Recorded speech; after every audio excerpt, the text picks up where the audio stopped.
technology always works until it doesn't. And I keep telling every single one of you that I have the coolest friends in the entire world. And my friend named Fred told me about this young man for probably about a year and a half ago. And he told me that I needed to have him on the podcast because he was doing so many things that were so incredible and so impactful for so many people. As I looked into it and saw that he was working with teens, that he was working with relational sides of people, and seeing that their social skills were more important than any profit that they could ever make, and all the profit that they were seeking was really at the end of this thing that was called a relationship. And it's incredible to me because my relationship with my friend Fred got me to be able to meet, I think, one of the most influential and impactful guys. He told me, he said, when we were talking earlier before we started recording, he was telling me that 5 years from now, it's going to be incredible because we're going to be talking about things that are going to become the norm. The social health of people and of kids and its teenagers are going to be the norm. And so it's my honor and pleasure, although when you see him, his name is not going to fit when you see him. He's had 26 years specializing in teens and family and suicide prevention, working with family therapy. He's got the OG Therapy podcast. And when I say that he's been working 26 years in something, when you see him, he looks like he's about 19 years old. This is an incredible guy that doesn't take himself too seriously, but takes his mission the most serious. And that is the social health of kids, and not only of kids and teens, but also of parents connecting with those teens and being able to create relationships that will be the basis and foundation for every single thing else. So it's my honor and my pleasure to bring you Mr. Dave Kozlowski. Why don't we get this party started? Hey, Kelly.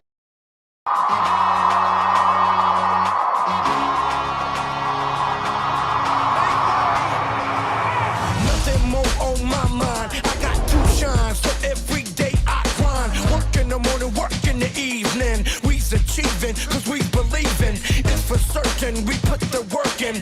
We ain't stopped just because it's hurting. Right before your eyes, so it's coming to no surprise. The takeover is televised. Over and over and over again. Make no mistake, we continue to win. Defeat never known, cause I will not lose. They wanna mimic my moves, but can't walk in my shoes.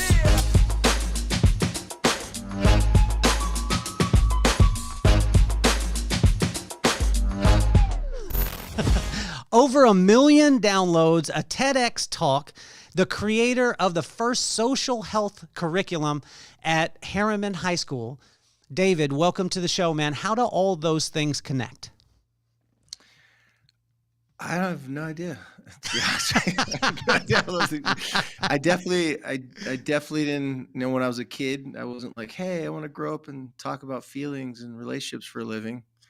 That was not my life goal pursuit. So yeah, hopefully we'll figure it out on this. Maybe you can help me figure that on the podcast. I'm still trying to, what do they say in therapy? I'm still trying to process that. Well, help me from this, because what I love about you is when we're talking about therapy, a lot of times people are like, oh, you need to get into your feelings. But you grew up with, you even said the way that you were quick was you were dodging punches from a Samoan grandmama, right? So, and Yeah. knowing Fred, who is your cousin, it's not like you grew up in an environment where you were like, oh, wow, Dave, how are you feeling today?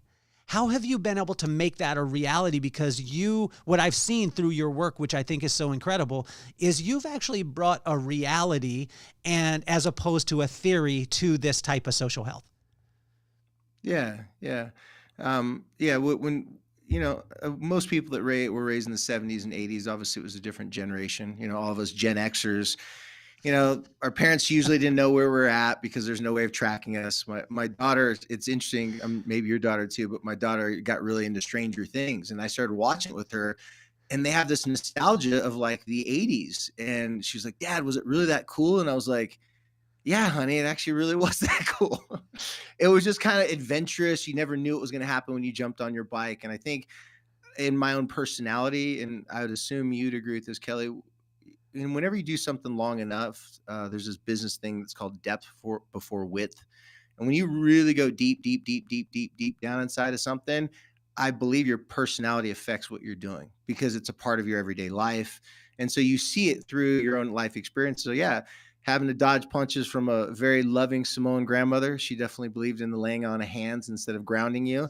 It influenced all my counseling and therapy growing up, because I remember when I worked at a psych hospital, the first day I was there, they showed me around. They thought I was going to be scared. They're like, "So do you still want the job?" I'm like, "Yeah." They're like, "Well, most people get scared." I go, "No, this is just a Tuesday at my house." So So what made you choose it? And you went to the University of Utah. You played football there. I didn't mention that, yeah, but I want to give a huge shout out to this. So you're a huge Cougars fan. Then we want to establish yeah, that yeah, too. Yeah, yeah, massive, right? I didn't see the jersey in the back, the blue and massive. white. You bleed blue and white. Um, Yeah, yeah, but you yeah. No, go ahead.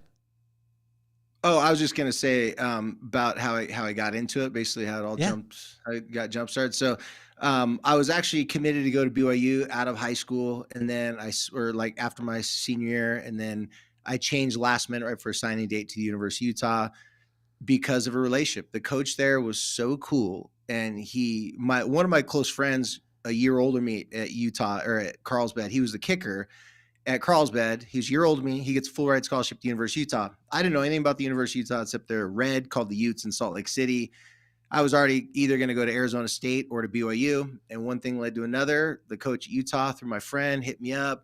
He was just like that cool drunk uncle that like he's just super funny, and like I don't think he was drunk when he was talking to me. At least hope not. Name is Coach Ron McBride, and after one phone call with him, I was like, I want to go to war with this guy, and it changed the trajectory of my life, and it was the best and the worst thing that ever happened, because fast forward a few years later, I'd had multiple near-death experiences where I tore a hole in my liver 6 inches wide when I got hit in the middle of a game with the helmet.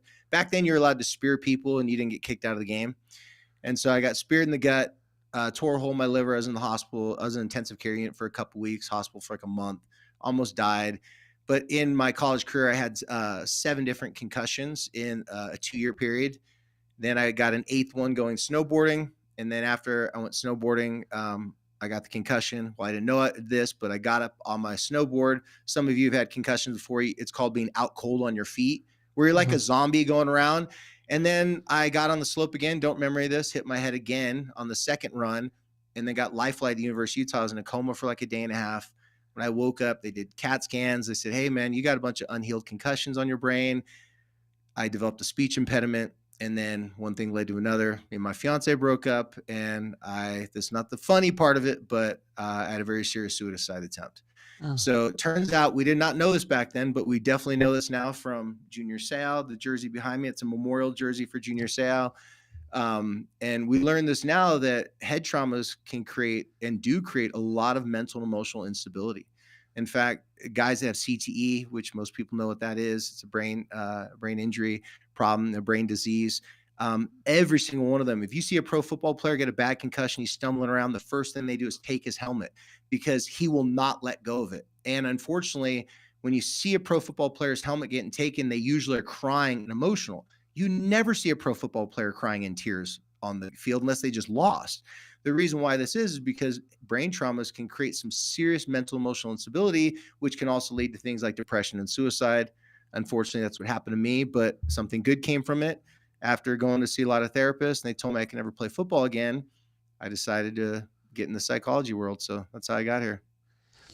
So how, like, take us to that place where you didn't know that this stuff was happening to you. How did you, what were the first signs for you? And then how were you planning to take your life?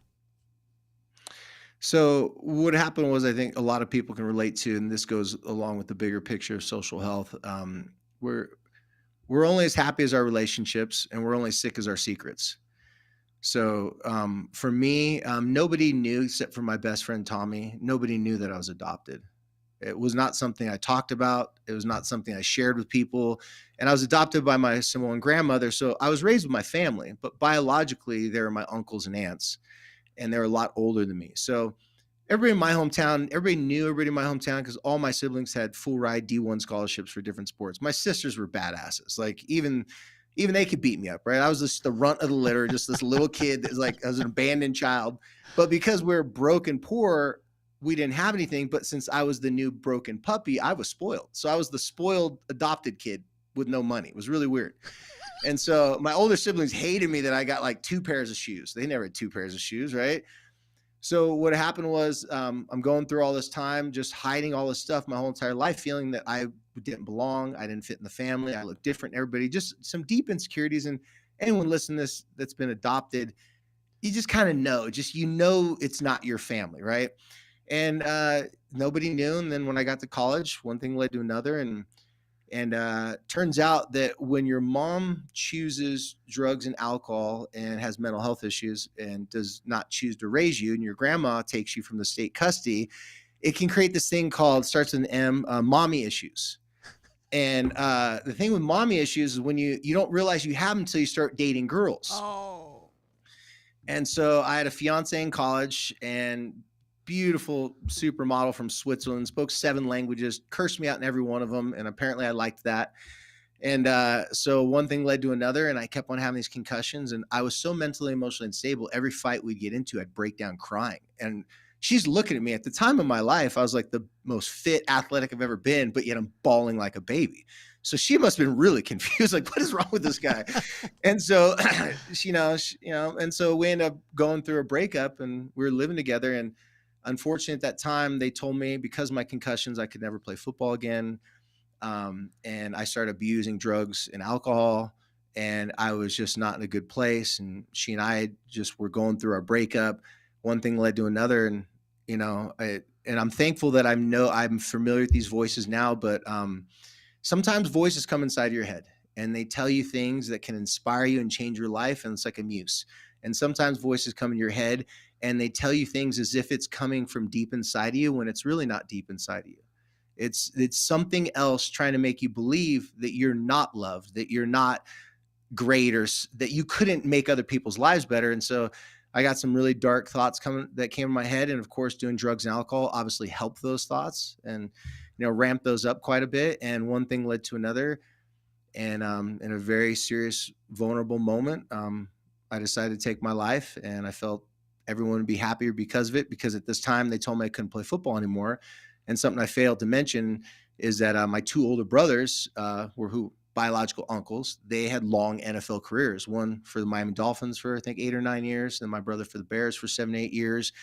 And so everybody's like, oh, you're going to play college, you're going to play in the NFL. It was a given. Everybody just thought I was going to be in the NFL. And I'm like, I got to go home to my hometown, Carlsbad, which back then was a very small hometown. Everybody knew each other. I got to go back home and look everybody in the face and them give me that look like, wait, aren't you supposed to be on TV right now? And I'm like, no, I'm just a regular guy. There's nothing special about me. And for a lot of athletes after their career, that's the biggest death of their career, is their identity. And so for me, I didn't play NFL, but in college it was my identity. And so I just said I'd rather be gone. And so I had a bunch of, and obviously, parental discretion advised and a little trigger warning for people.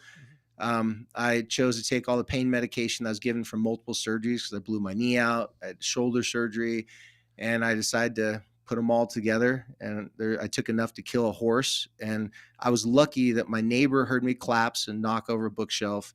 He had some sort of intuition to call the ambulance, call 911. And I was lucky that I literally lived down the street from the University of Utah Hospital, like less than a mile away. Yeah. If it wasn't for that, I would have been dead. They pumped my stomach. They saved my life.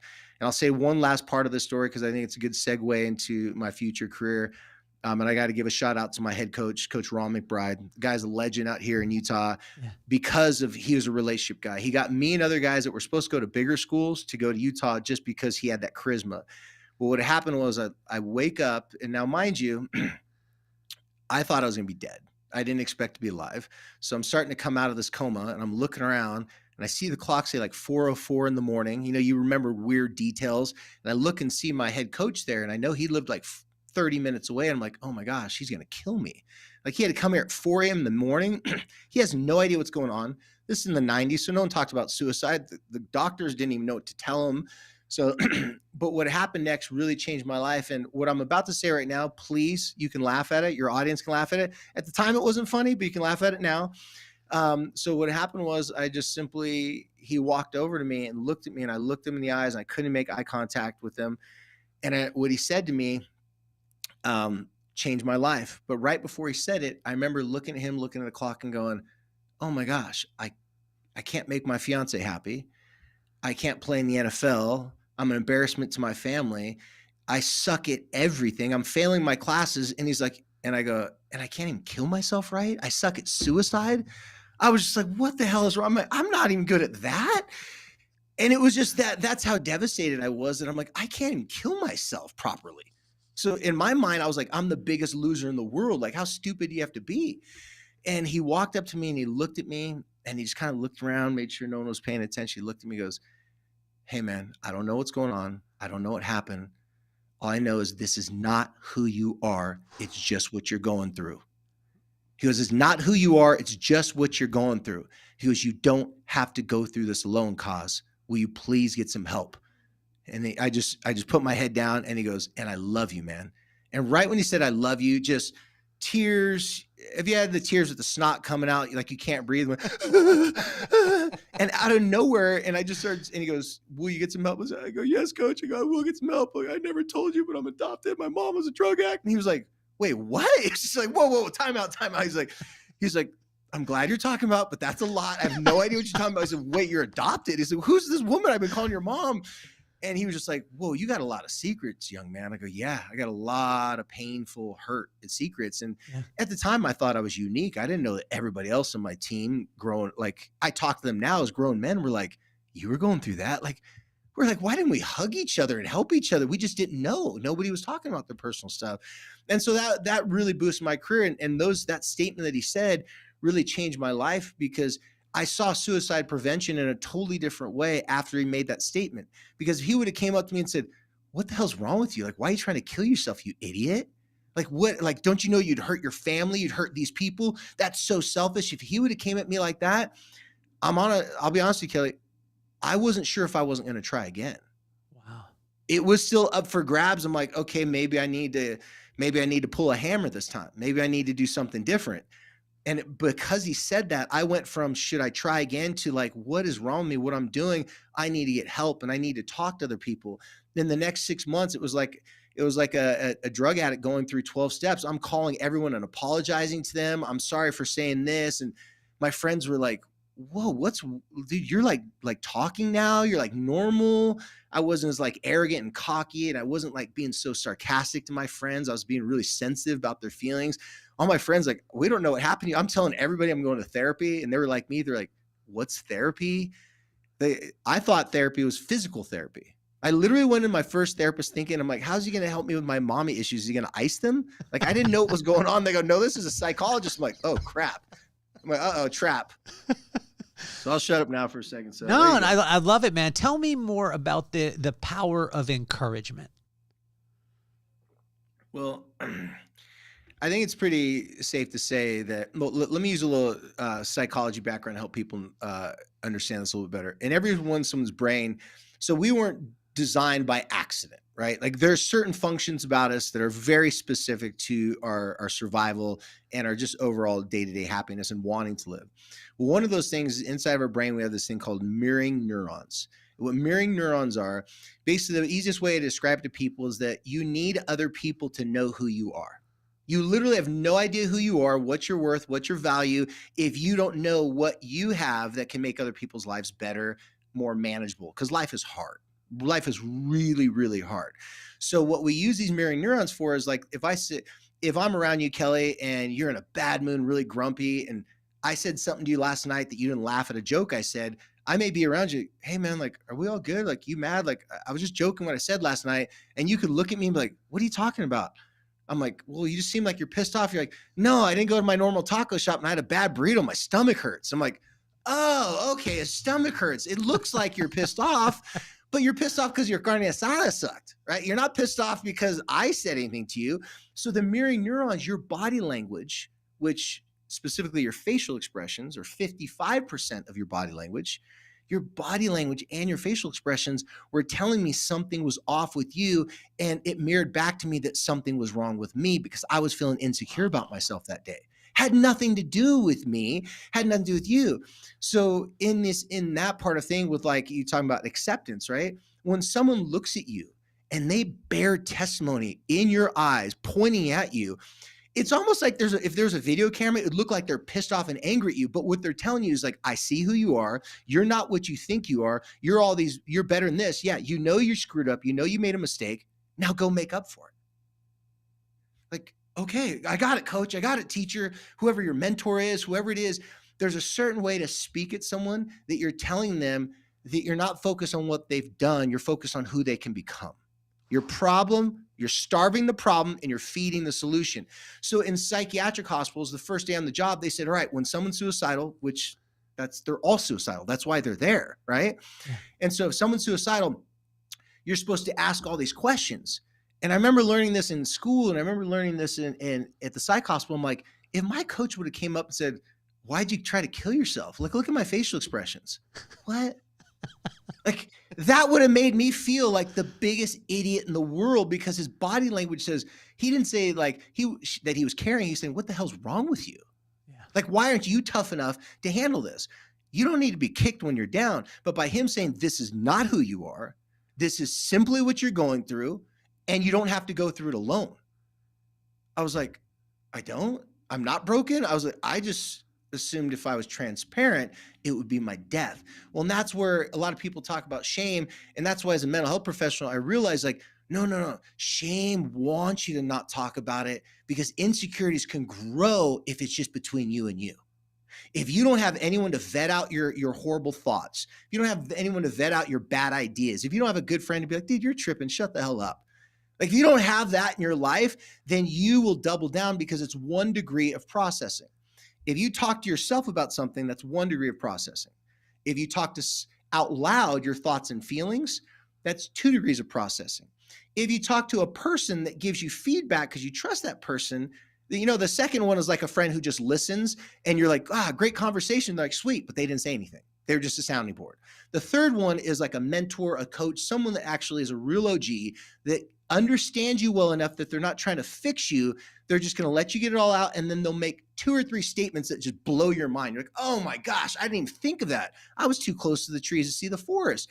Those 3rd degrees of processing is like a 3rd dimension. It's like looking at something from a drone down. You can see things that you just couldn't see before. So when someone gives you helpful criticism, or when someone gives you that mentorship, when someone gives you that encouragement, you're basically saying, I'm going to borrow your confidence in me until I can get my own, because I don't have it.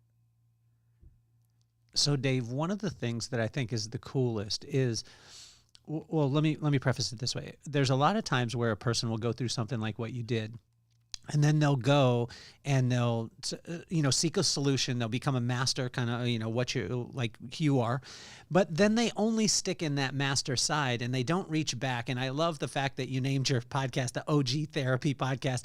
Every time, like as we were talking, even before we were recording, or even hearing your voice, there's so much of a grounding from, you didn't release what you grew up in. You add that into it, and it adds a reality. How have you been able to stay in touch with the past of who you are, Samoan grandma throwing punches at you, being quick, having that humor to you and the realness, but also bringing the high level of education? Because most of the time people separate and they don't bring and mix the two.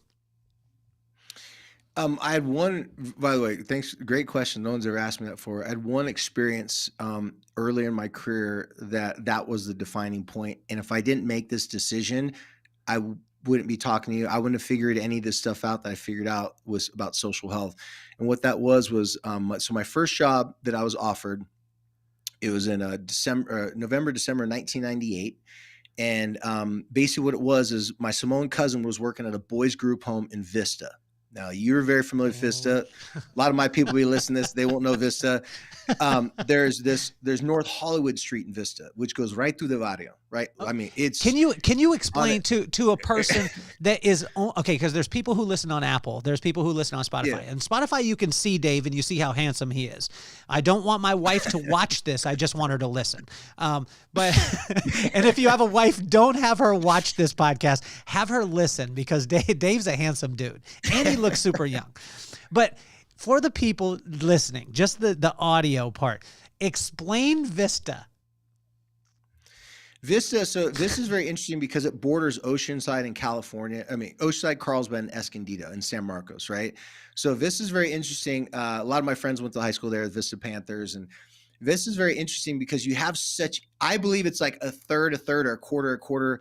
It's like such a huge Hispanic population. You get your African Americans, you get your Polynesians, you get your white, like it is the ultimate melting pot. But we used to always joke around and say, hey, when you go to Vista, have fun, go to the ice cream, the little swirly ice cream thing off Vista Way and stuff like that. But be careful because you can get your ass whooped in Vista too. Be real careful.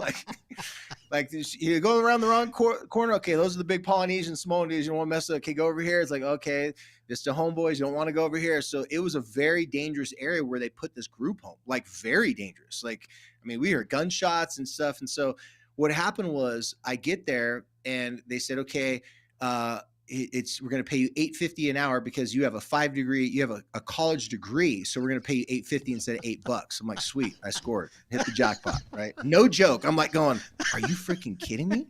$8.50? I told my cousin, I'm like, what's going on? I said, oh, don't worry. You get a raise till 9 soon. I'm like, shoot. So what happened was in this facility also at the psychiatric hospital, because I got that job shortly after. But basically what happened was they said, hey, you're in graduate school to become a therapist. You can work here as a therapist. You don't have to work with your friend as an online staff. I said, okay, well, how much does therapists get paid? Well, they get paid $12.50 to $14.50. I'm like, what? That's a lot more money. And I remember sitting there thinking, I went to a mentor of mine, a neighbor who was a psychologist, and I told him kind of my dilemma. And he goes, well, what do you want to be? And I go, what do you mean? He's like, what do you want to be? I go, I want to be a therapist, counseling psychologist. He goes, no, what do you want to be? Do you want to be a good one or you just want to be one? And I said, well, I want to be a good one. He goes, okay, well then go work in the hood. And I said, well, why that? He goes, most therapists, most psychologists, they come from graduate school, they go to a soft cushy intern, or they'll go into a psych hospital, but they're walking around with the clipboard with their khakis and their white shirt on, just like taking notes about stuff like that. He said, or you could be in the trenches saving kids' lives. And I said, sign me up for that one. So it was the best choice I ever made simply because I didn't realize at that particular time, mental health has a big issue. And I think a lot of industry, in fact, all industries have this issue. You have the issue of the educated versus the street smart. Okay. Now, the interesting thing about street smarts and intelligence is they're actually an orthogonal. They have an orthogonal relationship. So orthogonal means that they're connected, but they're separate from each other. So you could say someone has a lot of street smarts, or someone has a lot of intelligence, but they lack street smarts, right? Just because you're intelligent doesn't mean you have street smarts. So when I started working in these facilities, I started to notice very quickly, I chose to work with the online staff, these are people, we had to learn how to restrain children at my job. The therapists weren't trained really how to restrain. They were, but they never were asked to restrain. The big Samoan guys would come and restrain them, right? So I was asked to restrain these kids every single day. And I learned that if you don't want to restrain the kids every single day because they have a lot of mental health issues, then you have to connect with the kids. And that was not easy to do. Connecting with these kids who are in the most difficult situation in their life, they're ripped out of their homes, their parents are in jail, drugs, whatever it may be, and you're trying to convince these kids that you care, but you're the one that tells them they have to go to bed. You're the one that has to discipline them. You are a representation of their parent. So my thought was like, okay, I'm studying to be a therapist, but I'm actually acting like an uncle to these kids, like a therapeutic uncle. And the reason why doing this therapeutic uncle role was so much better than the therapist is because the therapist got to see them 1 hour once a week. How are you supposed to get good at something that you only do 1 hour once a week? I got to spend 8 to 10 hours a day with these kids. I had to get them to do their chores, but it also forced me to learn how to earn the respect and have a partnership with them. Just because I was the boss and just because I told them what to do didn't mean that these kids had to do it. In fact, some of these kids were really good at making your life hell if you made them do something. So I had to use gentle persuasion. I had to use charisma, personality. I had to sing songs and put their names in the middle of the songs. And back then, Tupac was huge. So I was always putting kids' names in Tupac songs. They're dying laughing. And so when I asked them to do their chore, they'd look at me like, I didn't want to do my chore, but I'd give them like that look like, come on, man. And they were like, fine, I'll do it. So I learned the power of connection in relationships, that if someone likes you, they gotta hook their person that they like up. Now, if they can't, like, if you like a friend, you'll let them borrow your hoodie. If you like a girl, you may buy her something nice, right?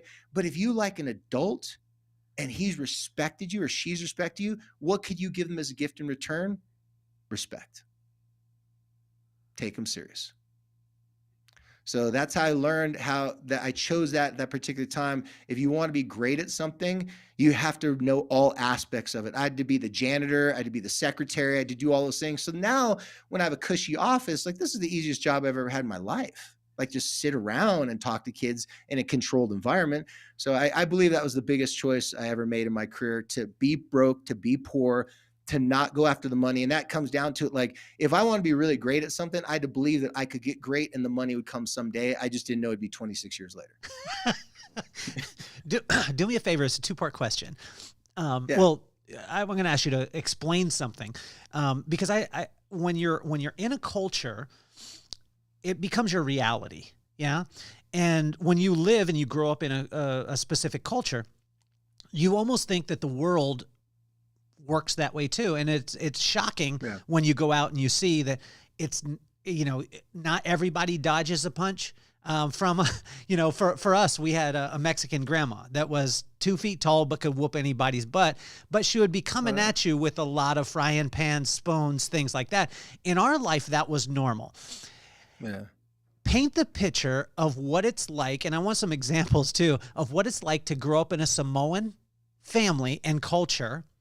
And then what are the unfair advantages that you have because you grew up in a Samoan culture? Oh yeah, great question. One thing that I wanted to add to the last question I forgot, which transitions well into this, is that the most valuable thing I learned is that for me to be really good, my own personality and stuff like that, I had to be the bridge.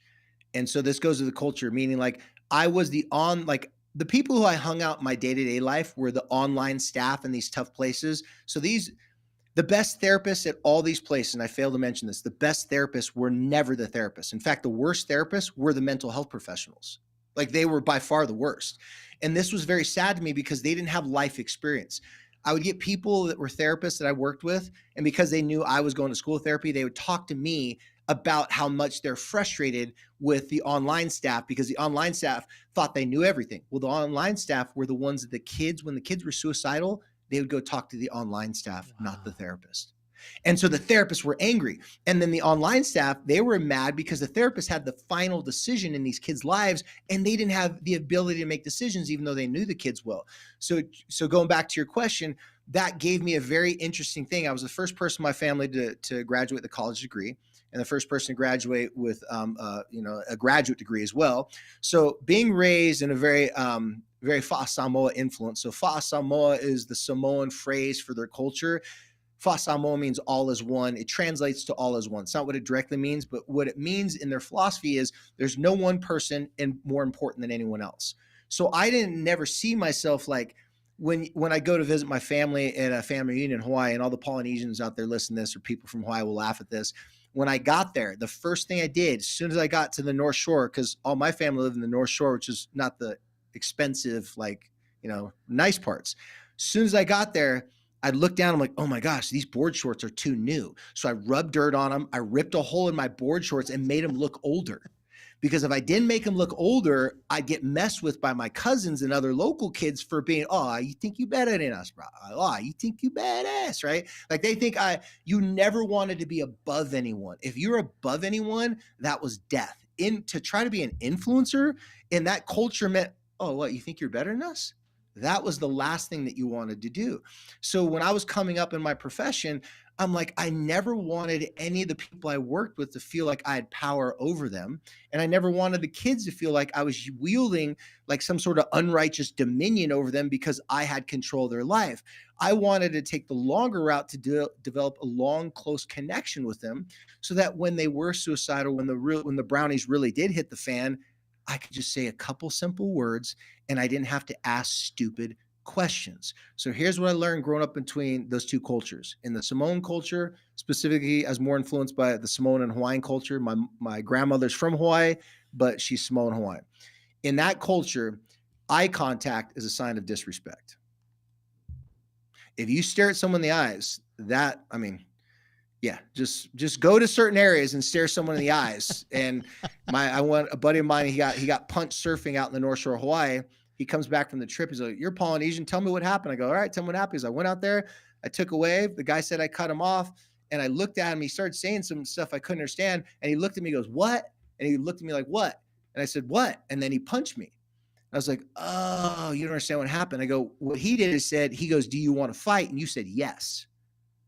And he's like, huh? I'm like, yeah. By him saying, what? And staring in the eyes and go, what? That was like, do you have a beef with me? And you said, what? So that was, yes, I do. And that's why I punched you, because he thought you were going to punch him. So the whole entire point of that is certain cultures have a different way of interacting with combative energy.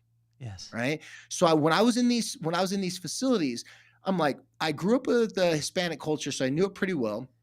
I grew up with the Polynesian culture, so I knew that really well. And I had lots of black friends from football and basketball, so I knew that one pretty well. And the one thing that a lot of them had in common is that if someone's pissed off and angry and frustrated, you don't ask them a bunch of questions while they're pissed off and frustrated. You make statements instead. So imagine, so there's this lady, no joke, I wrote about it in my book. Her name's Essie. So she was this Latino grandmother taking care of 5 kids, single mom, right? 55 years old. She'd walk through the halls, bitty, bitty, bum, bum, bitty, bum, bum. Oi, yeah. And she was just like, everybody, that was her grandmother, right? Didn't even have had a GED, the best therapist there, and barely spoke English. Because when she walked in the room, kids were like angry. They have a knife to their wrist. I'm not joking. This was a crazy facility. She walk in and look at him and say, hey, come here. She just tell him, come here. They'd walk up to her, say, she'd give him a big hug, said, I know you're having a bad day, and I know you don't want to live. Come, let's go in the other room. You're going to tell me what's going on. They'd put down the knife, and they'd walk away with her. I'd be like, what the hell kind of superpower does this woman have? We're all sitting there like waiting to restrain them. Everybody's like, what are we going to do? And she walked up and said, hey, come here. Tell me what happened. And she like walked away. We're like, what? And the directors, the facility managers were all there, and the girl would just walk in there, come back. She's good now. Just do. And I asked her, I go, what's your trick? She goes, you don't ask someone what's wrong with them when you're the one that knows what's wrong with them. That's an insult. And I was like, oh my gosh, no wonder nobody likes it when their spouse comes home and says, how come you didn't clean the house today? I thought you were gonna be home all day. And you just look at that like, ooh, you don't want to be coming at people like that. So I learned that from the culture that I grew up with, that when you ask people questions, it's like you're shaming them. It's like, what's wrong with you? What's your problem? And so that means you're in trouble. You better shut up. But if someone's struggling and you don't want them to feel like they're in pain and hurting even more, you don't lead with questions. You lead with statements. Say, hey, I don't know what happened, but I'm here to help. And we call it the first responder approach. First responders don't show up to accidents and say, what the hell did you rear-end that person? She's pregnant. You probably killed her. They don't shame you and yell at you. They come up and say, hey, everything's going to be all right. We're going to get you out of this car. Statements. Then later on, they say, now can we ask you some questions about what just took place? This is what I've been teaching businesses for years. It all came from simply suicide prevention, relationships, family relationships. I had this local attorney who was like, hey, this really helped me and my son. Could you teach this to all my employees at my firm? Taught all the firm. And then it became one of the social health tools that I teach to people. Because if you come up with if you lead with questions when you're asking someone, their body language looking at you and saying, oh my gosh, this could be a trap. And I don't know why they're asking me the question. Imagine you're a manager. You say, hey, how come you were late to work today? What if you're actually worried about the person because they're never late? But if you lead with a question, that person's going to get a defensive posture really quickly. So all these things I found out that worked in suicide prevention, which is the most difficult part of mental health and psychology, I realized, where does business get all their information from? Psychology. All of it's psychology. The study of human beings. So if it worked for suicidal people, it worked for families, worked for kids, worked for teachers, it works for business professionals. It works for people who are just associates that work at the same company. What I think is interesting too, Dave, is as you're talking and as you're explaining it, there's principles, right? There's principles that can transcend. Is what you just talked about. What would your boys that you hung out with growing up, because you were the fun guy, you said that before we started recording. You said that Kevin Dyson, who you played with at the University of Utah, he was, focused in. You said that, you were talking about the fact that, you were the guy. But if your friends that you hung out with, all your boys from when you were growing up, and in the different cultures, whether it be the Hispanic background, the Mexican background, or the Samoan background, if they looked at some of these things, what would be some of the things that they would say like, hey, I can't believe that Dave is using that simple street principle, and he's using it for these high-level executives, and it is working. Why wouldn't those executives just come to the hood? What would those principles be that you learned by just being around your buddies, being around in your family, that is transcending now? Well, to kind of make an example, it's the reason why business people play golf and do deals. Yes. Think about it. Connection is the best currency. It always has been. See, there's the office talk. There's the chatter of like, okay, we got to use our acronyms. We have to speak all the same language. And then when you're with your boys, your girls, whatever your group of friends, like, then it's like, hey man, here's what I'm really thinking. Here's what's really going on. Okay. In those situations, let's use a typical guy, for example. If a guy opens up and shares a struggle that he's having specifically with his wife while they're golfing, but they're supposed to be talking about business, it's not likely that the guy listening to his friend's struggles going to just sit there and go, why'd you do that? What's your problem? And just hit him with a bunch of questions. They're just going to sit there and listen to it. It's like, oh man, I get it, dude. Me and my wife, we struggle in some of the same ways. Like, wait, you do? Yeah, man. And then next thing you know, you've went 9 holes. He shared his experiences, you shared your experiences, you put the two together, and you feel some blind spots that you just couldn't see from your own vantage point. Your friend actually helped you by not trying to help you. By trying to fix people, you're automatically insinuating that they're broken. The old saying, if it ain't broke, don't fix it. So if someone's asked you a bunch of questions, what's wrong? Are you okay? Is everything right? If they're constantly giving you that type of energy, then you think that they look at you like you're broken. And last time I checked, no one wants to feel like they're someone's service project.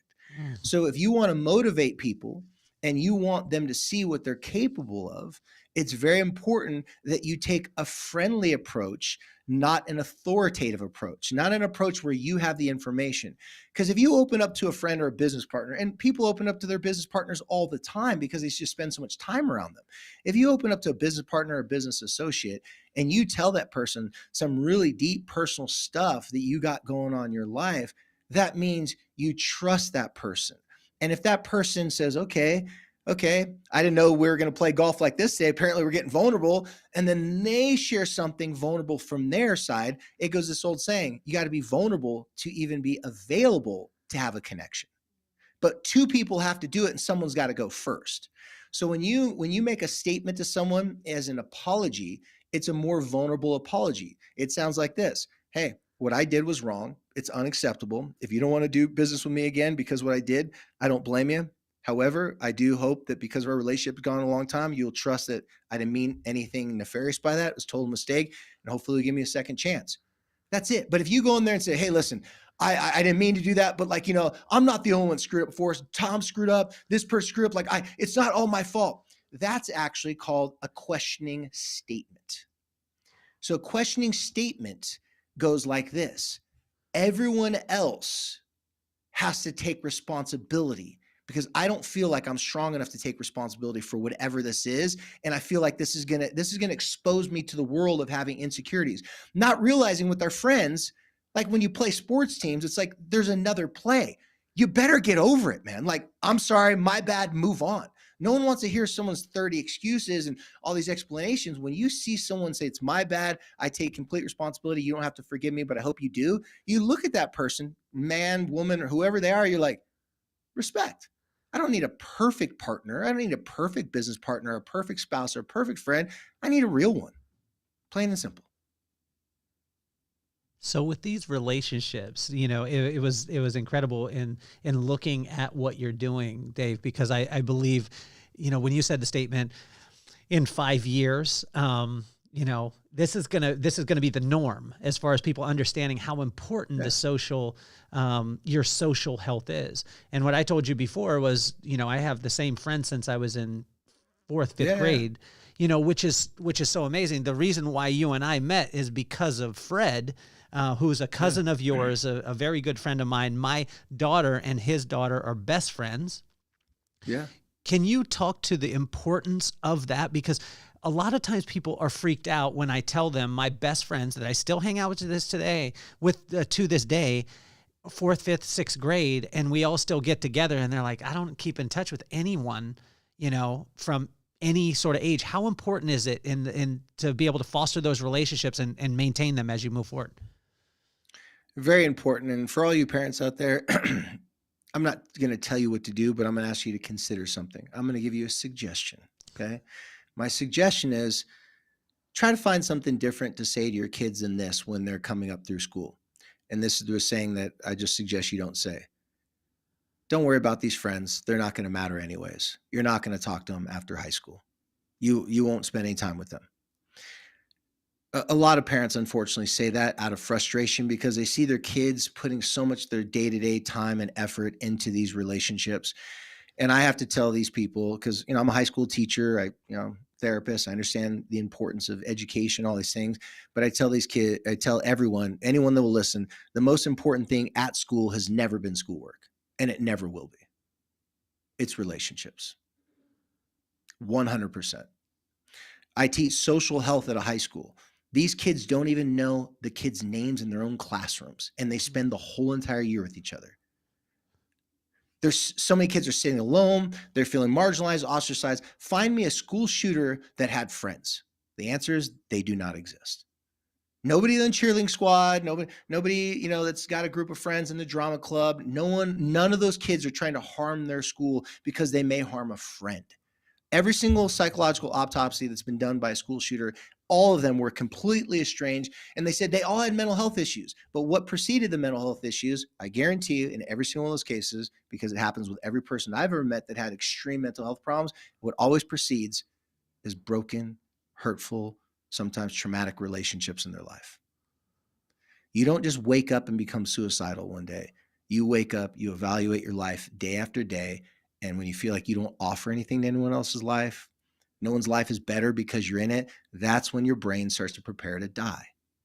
And so everyone out there, and I know I didn't, specifically answer your question right there, just everyone out there listening to this, friends at an early age are just as important than any other age. And the reason being is because at those life cycle nodes, which is just a fancy term for that time of your life, that time of your life will always be determined by the quality of the relationships in your life at that particular time.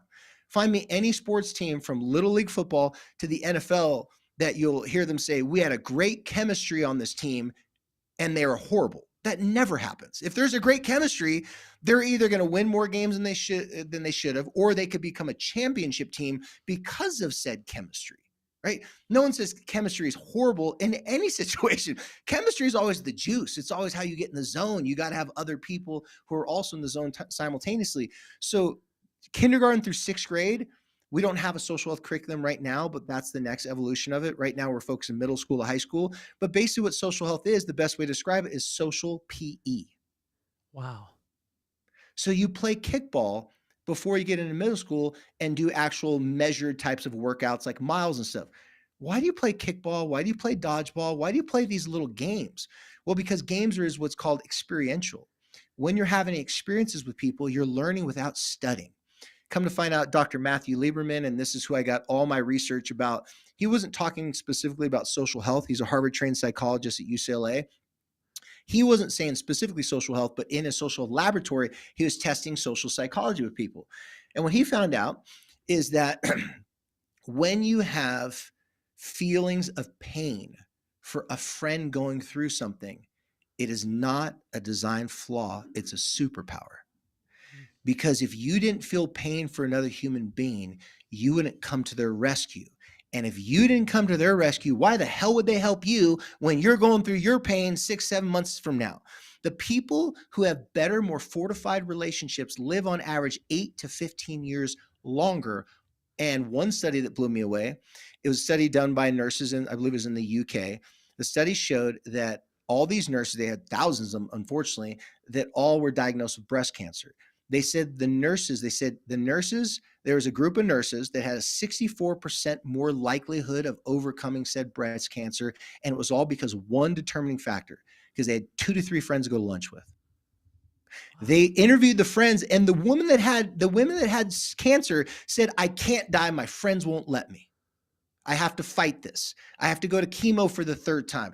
They wanted to quit, but their friends like, not on my watch. We're doing a bake sale. We're doing a GoFundMe account. And when you see people not letting you die, it gives you a reason to fight back.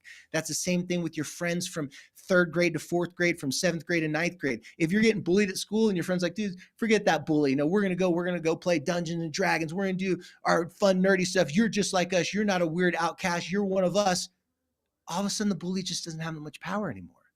It just takes that power away because you have a social group, because people are social creatures. So yeah, it's extraordinarily important, especially if you want your kids. I've never heard a parent drop their kid off and say, hey, hope they first day of school, hope they do good in that math quiz.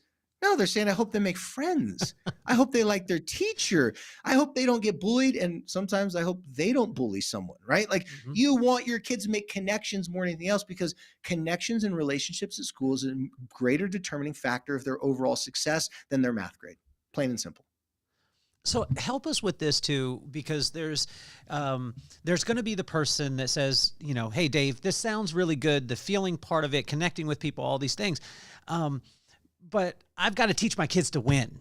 And I want to talk about that because my son has a coach, Joe. My son plays football, Maddox. He plays football. He loves football. But he just came upon basketball. We played a couple of years, then he started playing this year. This kid loves basketball more than anything that I've ever seen. He will practice when no one asks him to. He wants to be at practice. Okay. He shows up to the game. He's talking about it all the time. And I asked him the other day while we were driving, I said, what's your favorite sport? Because football was like on the top. I said, what's your favorite? If you could only play one, what would it be? And he paused. And I was like, that pause, the fact that he contemplated between football and basketball was monumental. And I said, why do you love basketball so much? And I thought he was going to be like, I want to be like Michael Jordan. I want to do all this stuff. Yeah. He said, because Coach Joe makes it fun. Two-part question, how can you bridge that fact of competitive, hey, I got to win, I got to have that? Because if you didn't have that spirit, a lot of the things that you're doing wouldn't be there.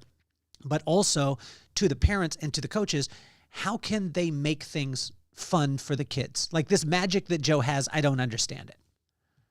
Well, I think what you're saying is really for more focus for some people call them high achieving parents, and other people may call them obsessive controlling parents. Depends on, there's a fine line between the two. There's the Uncle Rico dads out there too, it's like, my son's got to be a state champion, right?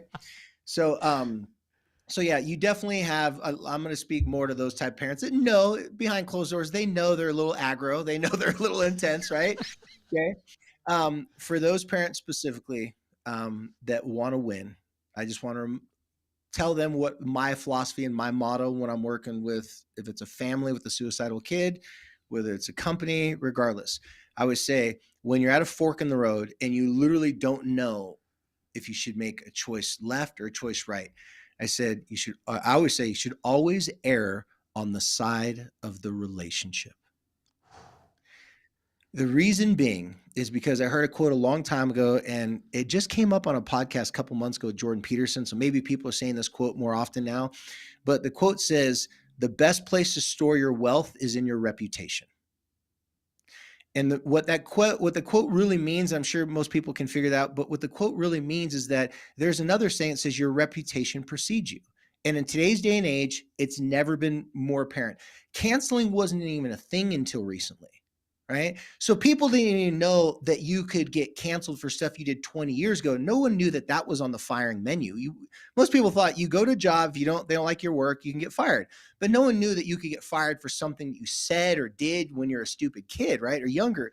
So we're finding out that there's like this police walking around looking for flaws and issues in people's reputation. Well, we can't be perfect. No one's necessarily perfect and completely flawless.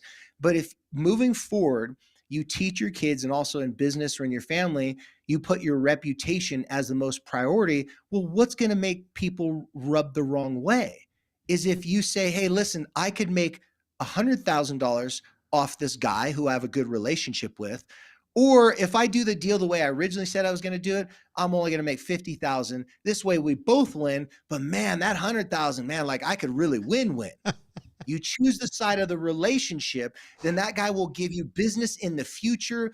You will always have money in your bank account. You'll always have a job. You'll always have a place to stay if you put your wealth in your reputation. I want to rewind a little bit. It's almost like, are you a Did Pulp I answer Fiction? that question as far as to like No, you did. with parents like that too? Because with the kids and their coach, if your son likes that reputation, let him run that, because he's going to see basketball as something that's easy to learn versus something he has to learn. Well, I tell you, shout out to Coach Joe. His name is Coach Joe Walter. I've never Shout out to seen Coach Joe. I mean, this dude is gangster, like incredible. I want So real to, quick before you go on, Yeah, let yeah, me go. tell you real quick. We're going to be certifying through our nonprofit. We're going to be certifying youth sports teams and referees of being socially health certified. So the goal is for people to be like, hey, we only want refs and we want coaches that have gone through social health training, which is how to connect not just with the kids, but also how to connect with the parents. Because when parents are spending $50,000 a year on their 10-year-olds training, which does happen, okay, it's not like the 80s, right? They want them to be their 401k and go to the NFL or the NBA, whatever it may be. They see their kids got talents, and we're putting my cousin. He's got 4 boys. Last year, they spent $150,000 in flights all around the country for AAU basketball. God. No joke, 150 grand. So my point is, we're going to certify through our nonprofit, the Social Health Initiative. We're going to be certifying people, so businesses, community programs, and youth sports in social health tools. That way, you know, the coach that's working with your child is going to be like a Coach Joe. He's going to know how to connect. And also, we teach parents how to come at coaches, how to talk to coaches. Like there's a certain etiquette that a lot of parents don't understand. And there's a certain etiquette that coaches, they think, well, I just want to go back to the 80s and coach. Well, we're not in the 80s anymore. In 2025, you're going to have to communicate with parents. And the better you get at communicate with parents, guess what? Your phone's not blowing up all night long with complaints. So if you put relationships first on the back end, it saves you so much time. Human resources move easier because you already made your decision that you're not going to step over relationships to make a couple extra bucks. Wow.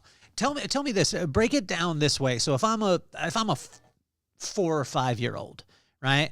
Mm-hmm. Break down social health to a 4 or 5 year old that then would have to turn around and explain it to his buddies on the play set. Yeah. So the big definition for an adult, I'll give that one first, and I'll give you a little layman's definition. Okay. Big definition is social health is one's ability to build, maintain, and improve, keyword next, mutually beneficial relationships with all the following, but not limited to: family, friends, online relationships, relationship with technology, relationship with one's environment, relationship with one's peers, and there's more stuff too. And most importantly, all while maximizing the relationship with oneself. So the relationship with self is the centerpiece to all this, because you can only have as good a relationship with other people that you have with yourself. So if you're lying to other people and you know you're lying to other people, then you have a bad relationship with yourself. But if you're pretty transparent, you're open and honest with people, then you have the ability to learn, have a better relationship with yourself. But the key with social health, it's got to be mutually beneficial relationships. Like it's got to be beneficial for both. If you see your friend is like, ooh, my friend's got a good PlayStation, they got all this nice stuff, I'm just going to go over and take advantage of my friend because they have nice stuff and borrow his games, but I'm not going to let him borrow any of my stuff. Well, then that's not a mutually beneficial relationship. So how I explain it to kids is, when you have friends and when you have families, you give them things because they give you things. You tell them when they hurt your feelings, and you tell them when they make you happy. You don't tell them that they're bad. You don't tell them that they're evil. You just tell them how you feel. That's a basic for a 4-year-old, 5-year-old. So you living in the land of, I want to say it and describe it, what I'm about to do, but I'm about to do that one thing that is the air quotes with my fingers. So I'm doing that right now. You live in a land in Salt Lake City. I've got, a family from Tooele, Grantsville. We're deeply entrenched, and we got that in common as far as Carlsbad, but Salt Lake especially, you do run into a very, air quotations, networking, environment that people go into thinking, what am I going to take out of this scenario? I And believe it's the MLM capital of the country, isn't it? Right? Like, it nothing is. against that business model, No, but it is. I'm it pretty sure it is is. Yeah. 100%. I mean, so that's, I mean, when you're in that type of environment, right? So we're especially in today's culture, it's a very network rich, like, oh wow, if I just meet Dave, then Yeah, exactly. I'm gonna meet this person. Well, the cool thing for me over the years is, okay, I met a guy named Kyle in Las Vegas. Met a guy named Kyle. He referred a woman named Lindy. Lindy was married to a guy named James. James knew a guy named Chad. James and Lindy were coming into Carlsbad to visit Chad. Chad had a barbecue and invited us over. At that barbecue was Fred and Laura.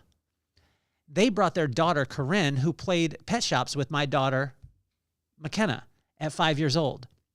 Those two connected, and I didn't connect with James, Lindy, Chad, but I connected with Fred. And Fred and I have become friends over time, not ever knowing what he did, but that's the reason why I get a chance to be able to know you, right? Yeah. So how can a person, when you find these skills of social health, that you continue to use them? Because when you use them, you're going to have incredible benefits. But how do you know the line between when you're starting to step over into the just taking the networking part that you and I know that what I'm talking about?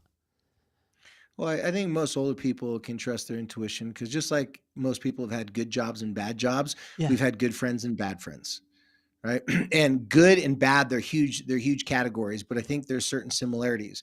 So when you feel that someone's reaching out to you as you could potentially be a means to an end for them, Ooh. that feeling is something that you should just be, take note of and see if it just keeps on coming up more and more again.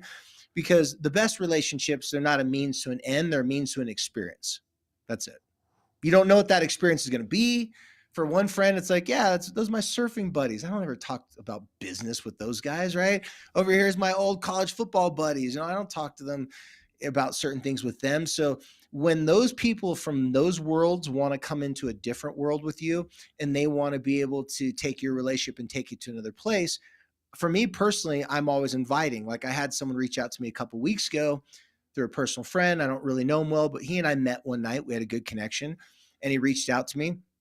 I reached out to a couple of our mutual friends, just say, hey, seems like a great guy, but just want to just check in to make sure because he wants to talk to me about business stuff.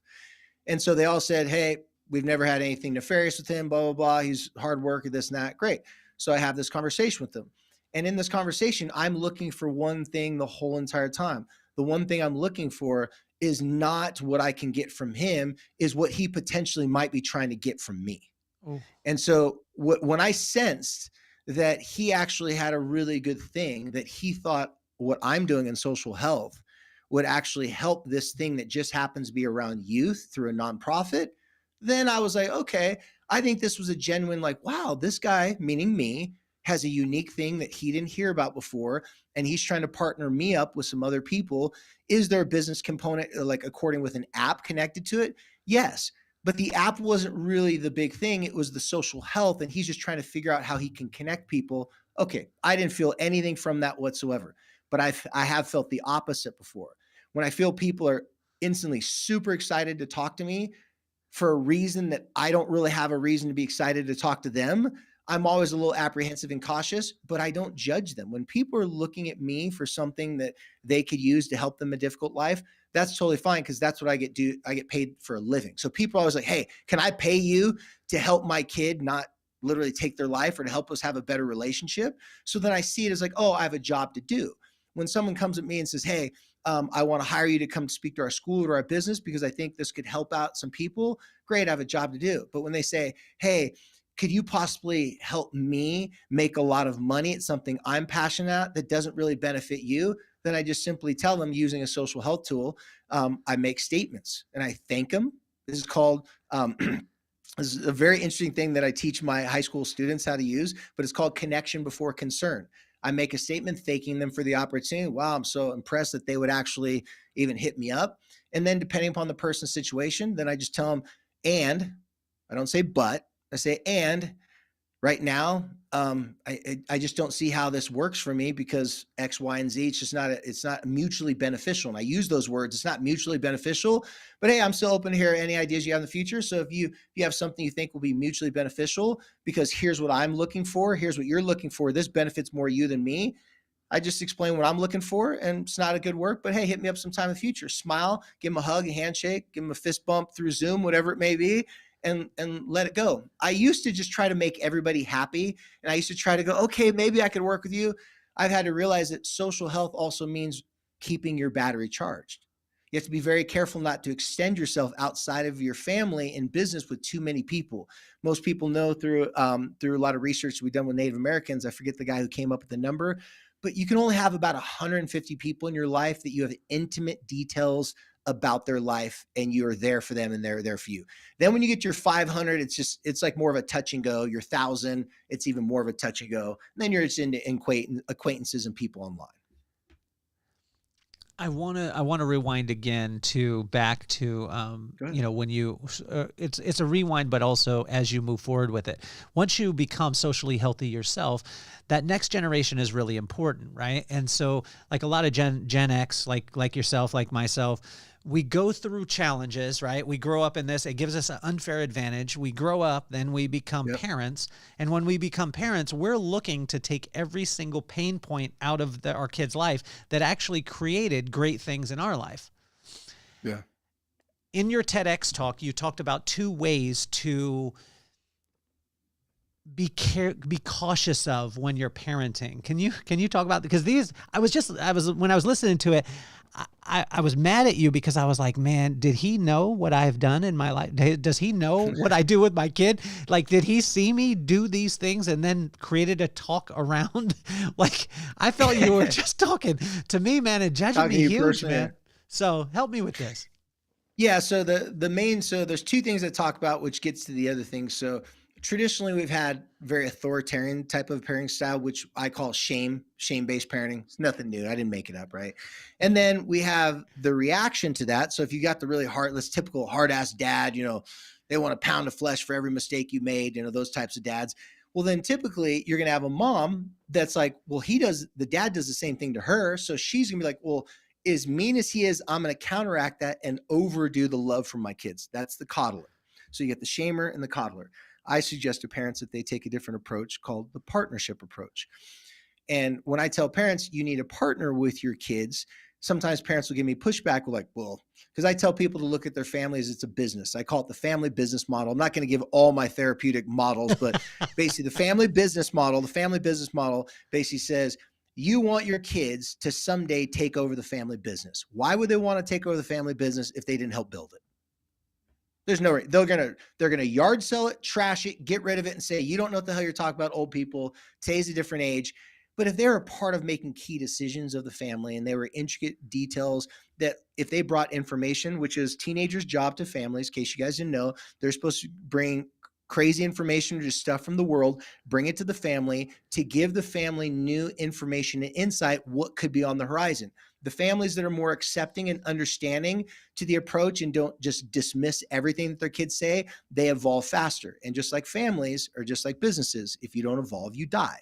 So teenagers' job is to actually help. They're supposed to throw wrenches in the family. So the family has to constantly be reevaluating and evolving. If they don't do that, then they cease to exist. So in the family business model, we show parents that you can't coddle a future executive and you can't shame a future executive, right? If you shame a partner, the partner doesn't want to be your partner anymore. If you coddle them all the time, you're not helping them be a great leader someday. So I just simply focus with parents that the old school is shaming, more new school is coddling. If you partner with your kid, they don't have to be 50-50 owner of the family business because you obviously pay for everything, right? But you could give them hey, you're 1%, you get a seat at the table. Give your kids a seat at the table. Now, I won't get into all it, but there's certain roles and jobs that social health tools that we teach. If your kid's a smart ass all the time and is always saying jokes at the dinner table, pull him aside, make him the director of comic relief. And it's his job to Google and find the best 2 or 3 jokes he can come up with, and then actually practice the jokes at the dinner table instead of being mocked and shamed for being a smart ass. Give him a role to perfect it and get good at it, because guess what? Every family needs They need someone with a good humor. What business doesn't need someone that can always crack a joke at the right time to make everybody laugh, kind of ease the tension a little bit? So these are all family type of tools. But getting back to the one thing we talked about with the shaming and coddling, it's very important from my experience to help adults when you look at your kids, you have to see them as that they are going to be in charge of you someday. This is the circle of life, just like the Lion King. Okay. When I worked for Adult Protective Services, one of my internships in San Diego, I worked for Adult Protective Services. I was the guy staying up on, I was the graveyard ship answering calls of abuse. Oh my. I think it was at that time, 88 or 89% of the abuse calls were always the children were the abusers of the parents. And they always reported, well, they were mean to me when I was a kid. They abused me. The resentment and bitterness that is held from having a bad family, being raised in a bad family business your whole entire life can carry on to actual physical and financial abuse of parents as they get older. It's usually the kids that do the abuse. And so I know most parents, they want their kids to come around after they graduate from high school. They want to feel that their kids want to be around them. Well, then you got to build a business that why would they leave the business? It's too successful. They're always going to want, they may create a satellite version of the business, right? And extended like across country, a new location of it, but they're always going to want to be a part of the business. And the great thing that you get to do is you actually get to teach your kids what you learned. How are you supposed to teach them all your bad mistakes to learn from them if they're not working with you? So if you're one of those parents that are out there, we're very fortunate because our audiences, they told me when I first started the podcast that you have to find this niche. You have to stay in the niche, only talk to the niche, and you can't go outside the niche. And when people ask me, like, what's your niche? I said people. And so our demographic, Dave, is from 16 to 67. It's 25, 25, 25, 25. So it's all really across the board. So I'm going to speak to the mid part of it, that's, maybe 40, 50 years old, whatever it is. Most likely you grew up with a parent that if they didn't hit you, they came close to it, or you were a little bit scared when your dad came home. Yeah. How can the threats were real? You know what I'm saying? And we never saw it as abuse. We just saw it as, wow, they must really, like, my dad loves me today. You know what I mean? Because he's showing me. He's showing me his language of love. If you grew up in that environment, what are some things that you can do now to start reshaping the relationship that you have with your kids? Because most of the time you either go, like you said, you either go into the complete authoritative part, or you go into the coddling part. What are some tools that they could do right now to start on that journey? Yeah, a very simple one, and this wouldn't take a lot of time. I don't know if you guys, maybe some of your listeners, seen it. I know during Christmas time, I saw them a lot, but on Instagram, there's lots of ads for these mom and dad books for moms and dads to write about their history and their life growing up. Okay. And the reason why I suggest these books, I actually just got one for this Christmas for myself, and it definitely, I usually do what I tell my clients to do. Like, very rarely have I not tried something that I've given them to try.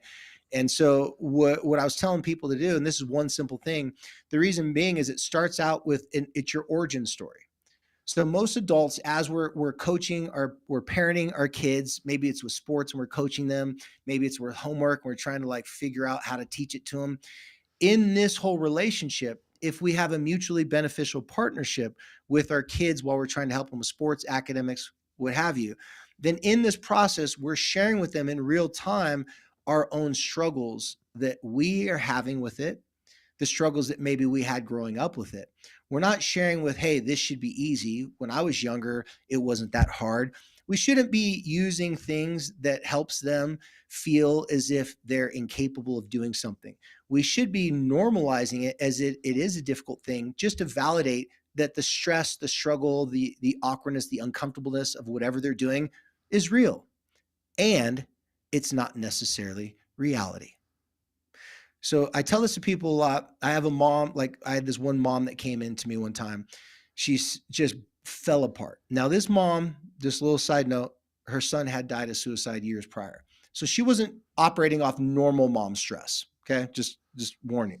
So she comes home and she's like, all month long, January, I'm going to make healthy dinners for my families. I'm going to do all these things that normal moms do because she's a working professional mom.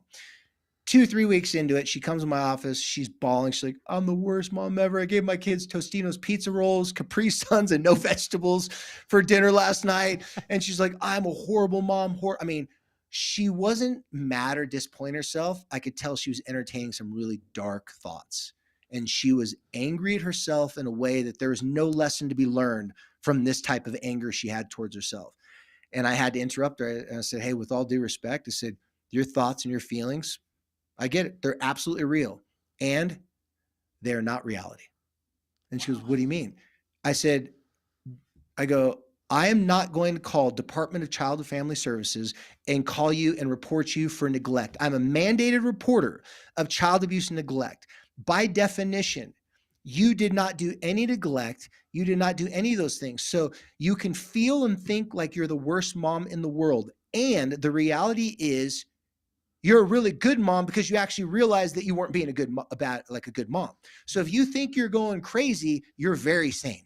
Okay. I worked in psych hospitals. It's the people that think everyone else is crazy usually are the people who are crazy, right? If you think you're going crazy, that's a very good sign that you haven't lost it yet.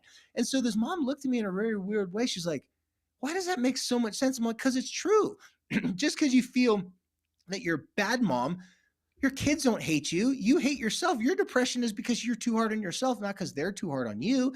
So that's just a helpful thing for people to remember when you're working in these difficult situations with kids or whatever they're struggling with, is that you have to show them, aka be the model of the person you want them to be. So you want to reward behavior and reward communication. Mm-hmm. So the best way to reward behavior and communication is if your kid's struggling with math, you say, hey, you're struggling with math because you get that from me. I struggle with math. I'm having these issues. And I tell you what, at least you don't have to go through these issues alone. I'll help you with it together. We'll look through YouTube together. As soon as parents take a partnership mindset, now they're invested in the solution instead of invested in being angry because they have to come up with the solution. Wow. So this is a statement most likely you're going to, because you're a humble guy, you're a master at what you do. And when I say that, you have the background and the receipts to be able to show that. 26 years in mental health and specializing in family and teens.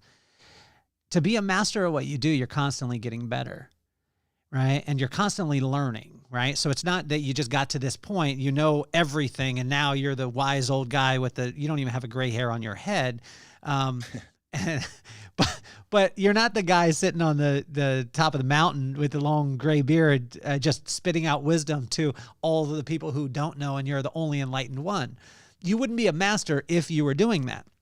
What are some of the mental health things that right now that you're struggling with to be able to find the answers that you'll be able to give to people in the future? Very good question. I think it comes down to materialistic and branding thing. How I came up with social health was I started a nonprofit, simply because a girl, she was looking for support groups around the community after she got out of the psychiatric hospital. The main thing that helped her was just being around other teenagers who could relate to her. It wasn't the therapist, it wasn't the medicine, it wasn't the psych. It literally was just the connections she made with other kids, right? And so as she made those connections with other kids and as she started to feel better, she came to me. She said, let's do something like that. We created these groups. Quickly, we realized it was growing into this big thing. And then the kids were like, what should we call it? We don't want to call it mental health. I'm like, okay. I'm like, well, what should we call it? I'm like, you're right. Because all the kids like, we don't want a group that's like suicide survivor, sexual assault survivor group. We don't want any of those labels, whatever. However, we need it to help us with suicide, depression. Like we needed to help those things, but we don't want it to be those things. Exactly. And so at a very early stage, I was realizing this is a branding issue, and mental health is the worst branding you could have ever possibly came up with. It's like calling someone crazy. Yeah. And it already took on the stigma so long ago. And hey, my heart goes out to all my friends who are fighting the stigma of mental health because they've done some work and people talk about it more openly. But let's get down to the red tape legalities, businesses, schools. No one's crossing that red tape and saying, hey, you are like It's like, it's very difficult legally to do things that people need help with, but you can't, the way that you call it, describe it, and the way you administer the help is technically not legal for you to tell people to do. So we're in this really big quagmire. It's just this weird issue. And so luckily, Carlsbad, action sports capital of the world. Most people don't know that action sports really grew from Carlsbad, right? And even like your old, one of your other guests, Brandon Glade, he and I have a mutual friend, Sal Masekela, the black dude with the dreads that always doing the X Games. Like, he's from Carlsbad, right? Like, I mean, DC Shoes, like all these companies came from Carlsbad. So I thought a long time ago, I'm like, I need to make mental health cool. Yes. And I realized, okay, how do all my buddies that are marketers? So I called up a couple of them for Vans, other people. What do you guys do? Like, oh, well, it's all about the branding. It's all about the logo. It's all about getting athletes and getting people that kids look up to and they respect and like. You get them to wear your clothes, done deal, the kids will wear it. I'm like, interesting. Okay. So I'm like, if I got athletes that kids actually looked up to and respected, and I got them to help rep it, it'd work. So when we started these groups, we turned a nonprofit. We decided to call it social health because the kids didn't want to use mental health. So one girl, Genius, said, when you're hanging out with your friends and all the stuff you're just tripping out on, after you talk with your friends, you're not as mad anymore. You just kind of quit tripping. We're like, yeah. She's like, let's call the groups Quit Tripping. And we're like, yeah, okay. And then the same girl, two other girls at the same time, she goes, and instead of mental health, let's call it social health, because we're just hanging out with our friends and it helps our mental health. So when you have drama with your mom, your mental health's down. When you have no drama with your mom, your mental health's up. And I was like, just at a straight practical sense, wow. I'm like, she's like, let's call it social health. I'm like, great. Now, mind you, this is in 2011. Little did I know in 2013, a woman read this word, social health, was written 1970. No one ever came up with this, but this guy had this one phrase, this one simple definition. She took that upon herself, went to Harvard. So from 2013 to 2021, she's been doing research on social health. Here in Utah, we created social health. Had no idea this woman was doing to prove what we're doing. And it comes down to the end of the question. What we figured out was that a long time ago, there was no such thing as mental health. Someone had to invent it, had to create it and make it. So she just wrote a book a month after I wrote my book and said, we have a missing health system. She's talked with the World Economic Forum, these huge organizations. She can't get this social health thing off the ground because, in my opinion, she's the researcher. She's not the doer, right? Like the researcher justifies it. The person who does the actual service, the person who's actually, fulfilling it, right? There's the coach and there's the athlete. There's the analyst and then there's the athlete, right? So I'm more the athlete. And so when we talk about social health and we talk about this whole growth of this is not a movement. This is not an idea. This is a health system where people can go to college, they can go to school to become social health. I was watching a lot of stuff that you do, and specifically your presentations. Maybe you figured this out, but you're a social health business presenter. Like that is, so you wouldn't be under mental health. And if you look at what you're talking about, it's technically not just business, because the vibe is of the business, like mental health and social relationships. You can't touch it. You can't feel it. Meaning like you can't feel with your hands, but without it, you can't be successful. So wait, how come some people have the technology, but they can't bring it to market? Well, they missed the branding, right? So we needed social health to be the branding, because what we found out and what the research proves, if you have better relationships, you don't have mental health problems, or they were much more manageable. If you have bad relationships, it then turns into mental health problems. So it's the precursor to every bad business or every great business. It's the precursor to every great relationship or every poor relationship. So the sooner every company and every family identifies where their social health is at, the easier they can set up a plan to become more successful. And ultimately, for your high achieving people listening to this, they can ultimately win. That's a drop the mic moment, but I'm not going to allow you to drop the mic. No, no, I mean it's unreal to think on that place. Let's take it to the marriage part, right? How long you been married? Mm-hmm. Almost 20 years. Okay. We're constantly learning in our marriages. I just learned something this last week. We drove to Salt Lake, so I was there in your town. But I drove from Carlsbad, so I had driven for 13, 14 hours. We got there, and then we've got a home in Park City, and so we were going back and forth to Draper. Well, you know how far that is. It's at least an hour each way. And so we were doing this almost every day. Well, I got a little bit tired, and then we had a family barbecue that was coming up. And I said to my wife, I was like, I know I'm going to be a bad family member, but I'm probably not going to go to the cookout tomorrow because I'm tired. And my wife did not react in a negative way. She was like, I completely understand. And I don't know how she did this Yoda Jedi stuff, but then I started feeling bad about the statement that I made. And I actually was like, man, I should be at this. And even if I'm tired, I should be at this. And then I went to the cookout and I had the greatest time, saw my kids and all those things. And I think that my wife, like, she knew, like, what are some of the things, and I learned a lesson. My wife was teaching the lesson, obviously. She most of the time does. What are you learning in your relationship and in your marriage after 20 years? What are you learning right now that in that social health aspect that you're learning in real time that you could share with us? Well, you gave a good example of giving someone the benefit of the doubt. And with women, my wives, when I say my wives, meaning the wives I'm therapizing, I'm in Utah. I got to be careful.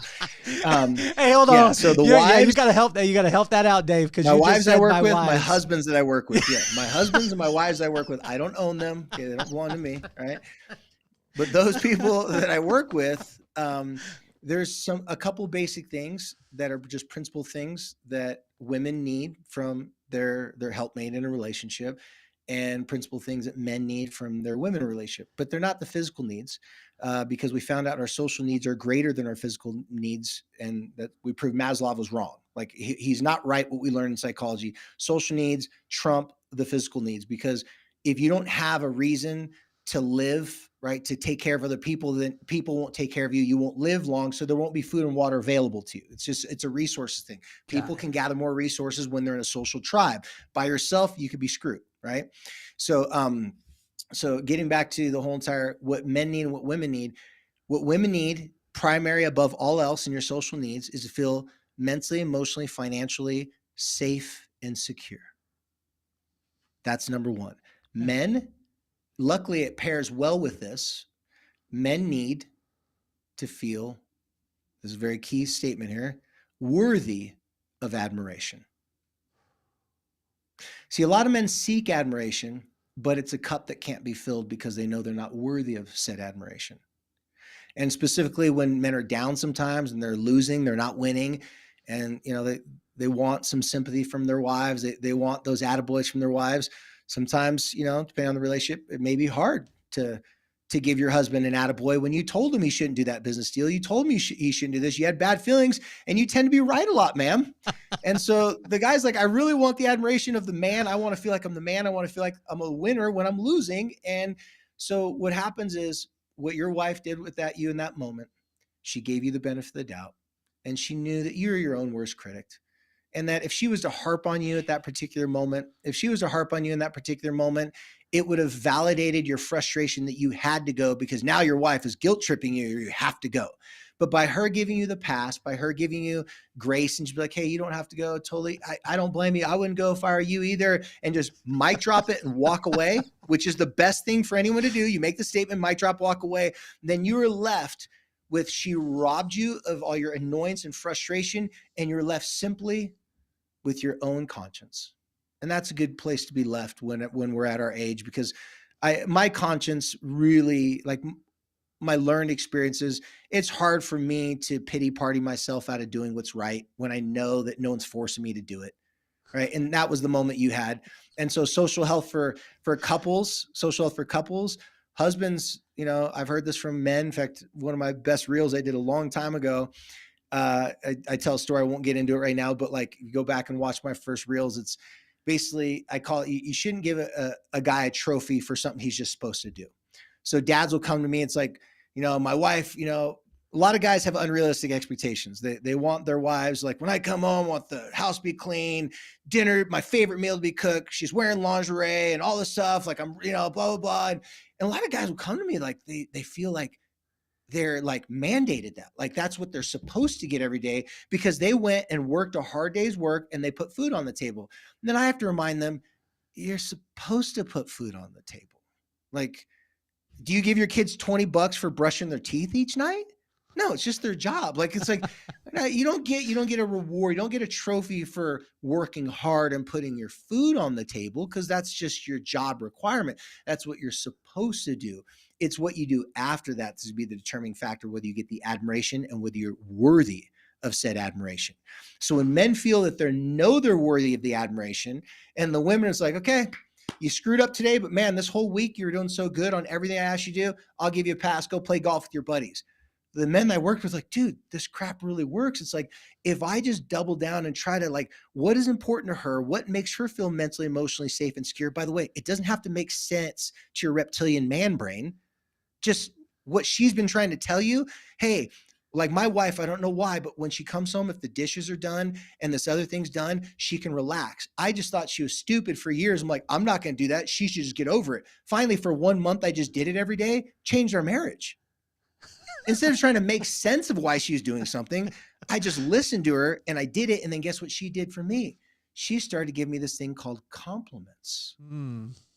Blew my mind. She started telling me how she really felt about me. And it turns out she really did love me because I thought we were at the point of our marriage where it's like, I love you. I just don't like you. Yeah. Turns out she loved me. She just wasn't going to tell me all these great things I was doing because she felt that I wasn't doing those things for her. So she was withholding her love from me. Someone's got to go first. So in social health, it's if you are really good at singing and you're starting a band, be the lead singer. Don't be the drummer, right? Don't be the guitar player when you don't know how to play the guitar. Let everyone play their natural role. In my relationship, I'm the better communicator. My wife is better at working and just doing hard things. Okay. I'm better at just talking and making things sound nice. Right. So I do the talking, she does the working. And instead of just trying to figure out why she's that way, as I've accepted it, man, I'm giving her, using the language of love, I'm giving her the things that she really wants to be given. She's giving me the things that I want to be given. Our relationship's never been better. It only took us 20 years. I'm a marriage and family therapist to figure it out. So would you say that my wife was wrong for tricking me into feeling something and coming to the barbecue? She has to. She has to trick you. It's called manipulation, and it's great. I'm not joking. So manipulation by definition means to simply tweak or change something. So it's not good or bad. It's all how you use it. So I literally teach healthy manipulation. When my son would run into the street to get a ball when he's playing when he's really young, I'd be like, Tavita, don't run the street. Tavita, don't run the street. My wife's yelling, I'm yelling at him. And then finally I go, hey, son, you like those gummy snacks we have on the counter? I go, yeah, I'm going to watch you outside here. I'm not going to bother you. If you run in the street, no gummy snack. He's like, what? I go, but if you don't run the street, you get a gummy snack. If you run the street, no gummy snack. Hour and a half straight, didn't run the street once. My wife's like, well, she's a fitness freak, right? She's all, well, he's going to get cavities. He's going to have toothaches and that's going to make him unhealthy. I go, yeah, but he'll be alive to get a root canal. She looked at me. She's like, all right, you won this one. She walked away pissed off. I won that one because I was using gentle persuasion. I wasn't forcing him to do anything. So I was teaching him that partnership, equal cooperation, better communication, negotiation, that's a skill that's not taught in schools, but that's what we teach in social health. If you get better at knowing what someone else wants, you know what the offer should be. Yeah. If you don't know the person, you don't have a good relationship with them, you're going to stick your foot in your mouth. You're going to offend people by what you're offering as a good deal for them. And they're like, have you not been listening to me? I don't want that. And that's business or marriage, because marriage is that's a business that can go bankrupt too. Okay. Those businesses can go upside down as well. So Dave, I started the podcast because of my two kids, Maddox and McKenna. McKenna is 16 years old. She just started driving. She's not allowed to drive with Corinne yet. McKenna, if you're listening, we're watching and we have you on You're just Life not allowed 360. to approve it, right? Yes. Wink, wink, the law says it. Wink, wink. But I started because of those two. So McKenna, she's in theater and, performing arts, 16 years old. Maddox, sports guy, 13 years old. And I didn't want him to worship idols. I just wanted him to be inspired by icons. And I wanted him to have a a catalog of some of the most iconic people in my mind in the world that would give them advice by name. So what advice would you have for Maddox and McKenna? And if you could use both their names and call yourself Uncle Dave, it would be awesome. Maddox McKenna. Well, I'm used to calling myself Uncle Dave, being from the Polynesian culture. When anyone calls you uncle, that's a sign of respect. That's an OG status. So Maddox and McKenna, I said something earlier to your dad. It's this big fancy thing. It says, always put your wealth in your reputation. Basically, for you guys, the way I'd say that is that the better your family relationships, the better your friend relationships, the better your future. Plain and simple. If you are on a team with a bunch of kids who are you go through the whole entire season, yeah, maybe they may be the elite kids, right? Maybe those are the kids where it's like, if you're on that team, you're going to get the scholarship, you're going to be really successful.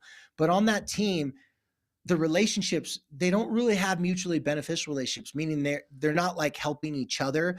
Maybe one kid gets all the attention from the coach. I would suggest in that situation, go play for another team who is maybe not expected to do as good, but has better relationships, because in that team, you'll be free to take chances. In youth sports and in youth relationships, you have to take chances. You have to take your shot. When you take your shot, that means you believe in yourself just enough at that moment. Oftentimes when I'm working with youth, they like to look in their future and they say, if I'm not doing enough right now, that gives me belief that I will have a great future someday, then I can't believe in a great future. I tell them, you don't have to have confidence every single day, all day long. You just have to summons the confidence at that moment. Because in order to become brave and courageous, it requires one simple ingredient. You first got to be scared to death of something.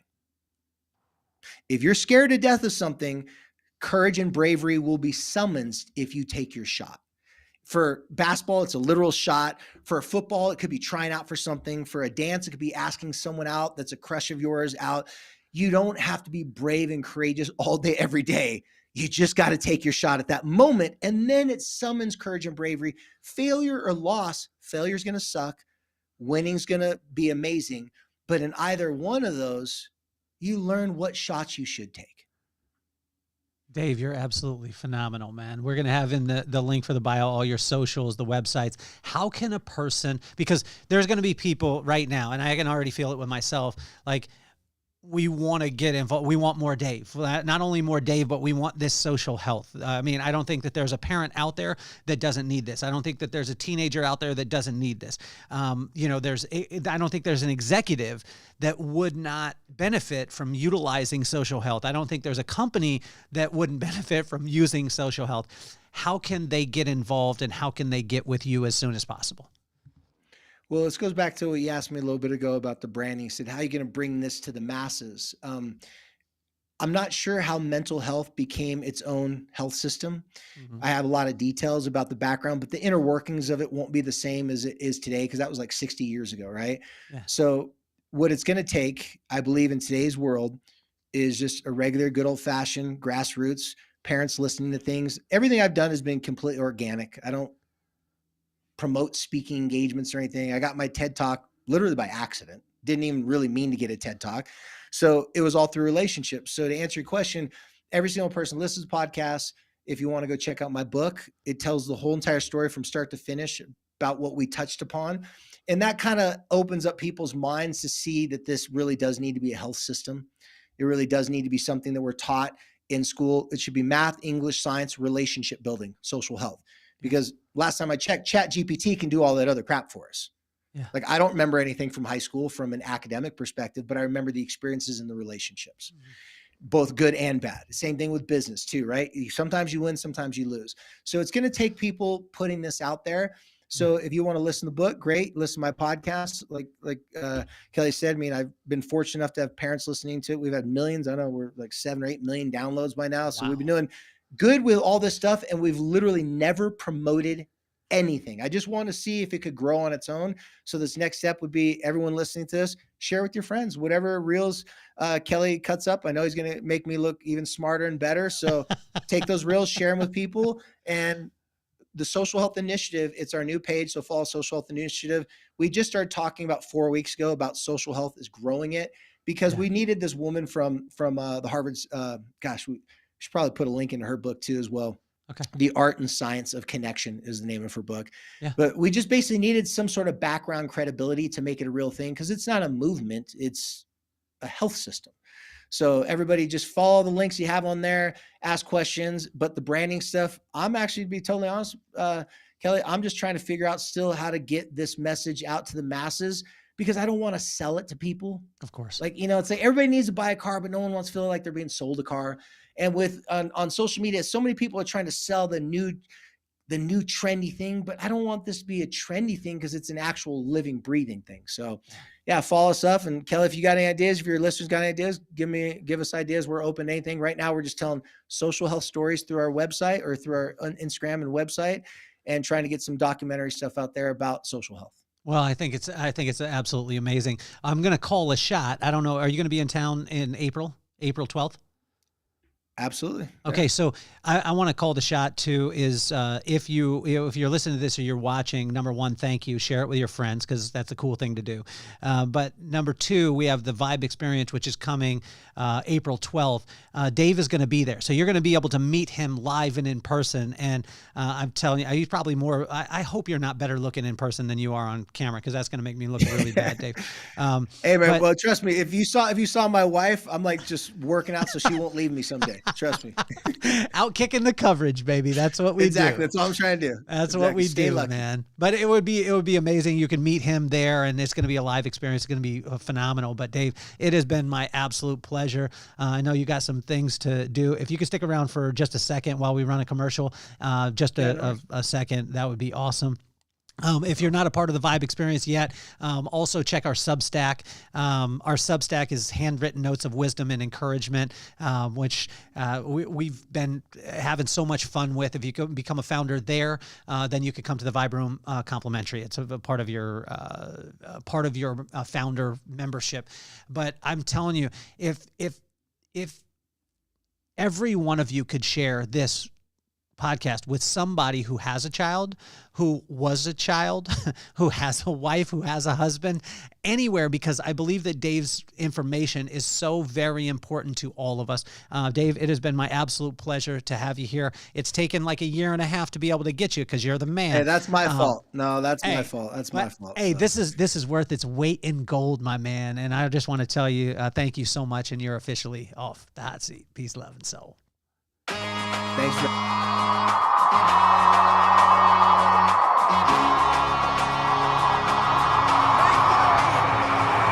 Nothing more on my mind. I got to shine, so every day I grind. Work in the morning, work in the evening. We's achieving, 'cause